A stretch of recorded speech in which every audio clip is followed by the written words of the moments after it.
এক চাষি খেতে ধান কাটিতে কাটিতে একখানা আয়না কুড়াইয়া পাইল। তখন এদেশে আয়নার চলন হয় নাই। কাহারও বাড়িতে একখানা আয়না কেহ দেখে নাই। এক কাবুলিওলার ঝুলি হইতে কি করিয়া আয়নাখানা মাঠের মাঝে পড়িয়া গিয়াছিল। আয়নাখানা পাইয়া চাষি হাতে লইল। হঠাৎ তাহার উপরে নজর দিতেই দেখে আয়নার ভিতর মানুষ। আহা, এ যে তাহার বাপজানের চেহারা। বহুদিন তার বাপ মারা গিয়াছে।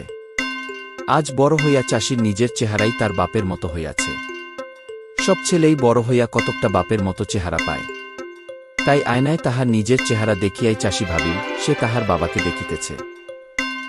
আহা, এ যে আমার বাপজানের চেহারা। আহ, আহা, বাজান, বাপজান, তুমি আসমান থেকে নামিয়ে আইসা আমার ধান ক্ষেতের মধ্যে লুকাই আসো বাজান। বাজান, ও বাজান, বাপজান, বাপজান, তুমি তো মরিয়া গেলে। তোমার ক্ষেত ভরিয়া আমি সোনা দিয়া ধান বুনিয়াছি, শাইল ধান বুনিয়াছি। দেখো দেখো বাজান, কেমন তারা রোদে ঝলমল করিতেছে। তোমার মরার পর বাড়িতে একখানা ঘর আসিল, আমি আমি তিনখানা ঘর তৈরি করিয়াছি বাজান। বাজান, আমার সোনা বাজান, আমার মানিক বাজান, ও বাজান। সেদিন চাষি আর কোনো কাজই করিল না। আয়নাখানা হাতে লইয়া তার সবগুলি খেতে ঘুরিয়া বেড়াইল। সাজ হইলে বাড়ি আসিয়া আয়নাখানাকে কোথায় রাখে? সে গরিব মানুষ, তাহার বাড়িতে তো কোনো বাক্স নাই। সে পানির কলসির ভিতর আয়নাখানাকে লুকাইয়া রাখিল। পরদিন চাষি এ কাজ করে ও কাজ করে দৌড়াইয়া বাড়ি আসে। এখানে যায় সেখানে যায় আর দৌড়াইয়া বাড়ি আসে। পানির কলসির ভিতর হইতে সেই আয়নাখানা বাহির করিয়া নাড়িয়া চাড়িয়া দেখে আর কত রকমের কথা বলে। চাষি এইভাবে কথা কয় আর আয়নার দিকে চায়। আয়নার ভিতর তাহার বাপজান কতই ভঙ্গি করিয়া চায়।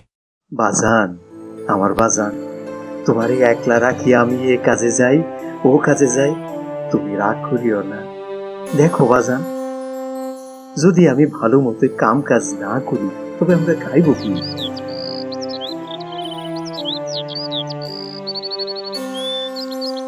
এতদিন আমার স্বামী আমার সাথে কত কথা বলিত, কত হাসি তামসা করিয়া এটা ওটা চাহিত, কিন্তু আজ কয়দিন আমার সাথে একটা কথাও বলে না। পানির কলসি হইতে কি জানি কি বাহির কইরা দেখে আর আবল তাবল বকে। ইহার কারণ কি? সেদিন চাষি ক্ষেতখামারের কাজে মাঠে গিয়াছে। চাষির বউ গোপনে গোপনে পানির কলসি হইতে সেই আয়নাখানা বাহির করিয়া তাহার দিকে চাহিয়া রাগে আগুন হইয়া উঠিল। হায় রে আমার পুরা কপাল! আমার স্বামী আরেকটা মাইয়া বিবাহ কইরা আইয়া কলসির ভিতর লুকায়া রাখছে। সেই জন্যই তো আজ কয়দিন ধরে আমার সাথে কোনো কথা কয় না। যখনই অবসর পায় মাইয়ার সাথে কথা বলে। আসুক আজকে মিনছে বাড়ি, আজ দেখাইবো এর মজা। হায় আল্লাহ! আয়নার উপর তার নিজেরই ছায়া পড়িয়াছিল, কিন্তু সে তো কোনোদিন আয়নায় নিজের চেহারা দেখে নাই। ওরে গুলামের গুলাম, এই তোর কাজ? খারে একটা বিবাহ কইরা আনছিস, খার আজকে। আরে করো কি, করো কি? ও যে আমার বাজান। ওরে গুলাম, ওরে নাফরমান, তবু বলিস তোর বাজান? তোর বাজানের কি গলায় হাসলি, নাকে নদ, কপালে টিপ আছে নাকি? ওরে নাফরমান রে! হ্যাঁ, তুমি কি পাগল হলে? এ যে আমার বাজান। ইলো, তোদের বাড়ি এত ঝগড়া কিসের? তোদের তো কত মিল, একদিনও তো কোনো কথার কাটাকাটি শুনি নাই।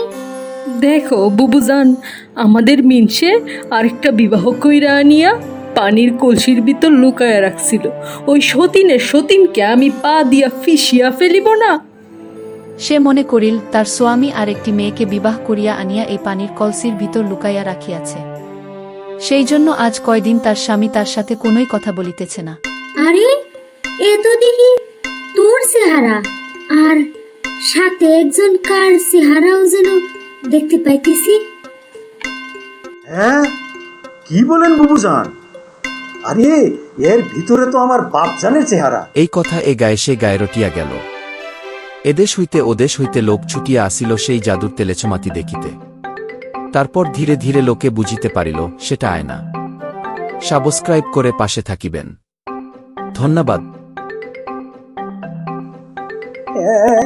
এ তো বড় তেলেসমাতির কথা।